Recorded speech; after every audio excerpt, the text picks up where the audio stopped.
നമസ്കാരം, സഹ്യ ന്യൂസിലേക്ക് സ്വാഗതം. ഗാസയിൽ പോളിയോ പടർന്നു പിടിക്കുന്നു. അന്താരാഷ്ട്ര തലത്തിൽ പടരാൻ സാധ്യതയെന്ന് ലോകാരോഗ്യ സംഘടന. ഗാസയിൽ പോളിയോ ഉൾപ്പെടെയുള്ള സാംക്രമിക രോഗങ്ങൾ പടർന്നു പിടിക്കുന്നതിൽ അതീവ ആശങ്കയെന്ന് ലോകാരോഗ്യ സംഘടന. ഇസ്രായേൽ ആക്രമണത്തെ തുടർന്നുണ്ടായ ആരോഗ്യ ശുചിത്വ സംവിധാനങ്ങളുടെ തകർച്ചയാണ് ഈ സാഹചര്യത്തിന് കാരണമായത്. ഗാസയിലെ വെള്ളത്തിൽ പോളിയോ വൈറസിന്റെ സാന്നിധ്യം സ്ഥിരീകരിച്ചതിനെ തുടർന്നാണ് WHO പരാമർശം. ഈ സ്ഥിതി തുടർന്നാൽ യുദ്ധത്തിൽ മരിക്കുന്നവരെക്കാൾ കൂടുതൽ പേർ പകർച്ചവ്യാധികൾ ബാധിച്ച് മരിക്കുന്ന അവസ്ഥയുണ്ടാകുമെന്നും WHO പലസ്തീൻ മേഖല ആരോഗ്യ വിഭാഗം തലവൻ അയാദിൽ സാഫർ ബെഗോവ് പറഞ്ഞു.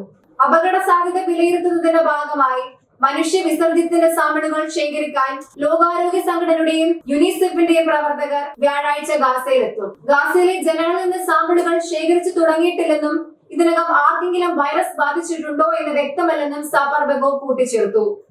ഗാസ മുനമ്പിലെ 6 ഇടങ്ങളിൽ നിന്ന് ശേഖരിച്ച വെള്ളത്തിൽ ടൈപ്പ് 2 പോളിയോ വൈറസിന്റെ സാന്നിധ്യമുണ്ടെന്ന് ഗ്ലോബൽ പോളിയോ ലബോറട്ടറി നെറ്റ്വർക്ക് കണ്ടെത്തിയതായി WHO കഴിഞ്ഞ ആഴ്ച അറിയിച്ചിരുന്നു. ഈ ആഴ്ച അവസാനത്തോടെ വിലയിരുത്തലുകൾ പൂർത്തിയാകുമെന്നും അതിന്റെ അടിസ്ഥാനത്തിൽ വാക്സിനേഷൻ ഉൾപ്പെടെയുള്ള കാര്യങ്ങൾ തീരുമാനിക്കുമെന്നും ലോകാരോഗ്യ സംഘടന വ്യക്തമാക്കി. നാഡീവ്യവസ്ഥയെ ആക്രമിച്ച് പക്ഷാഘാതത്തിന് കാരണമാകുന്ന വൈറസാണ് പോളിയോ.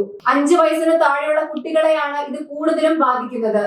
ഗാസയിൽ കഴിഞ്ഞ വർഷം ഹെപ്പറ്റൈറ്റിസ് എ പടർന്നു പിടിച്ചിരുന്നു. അതിനു പിന്നാലെയാണ് പോളിയോ ഭീഷണി.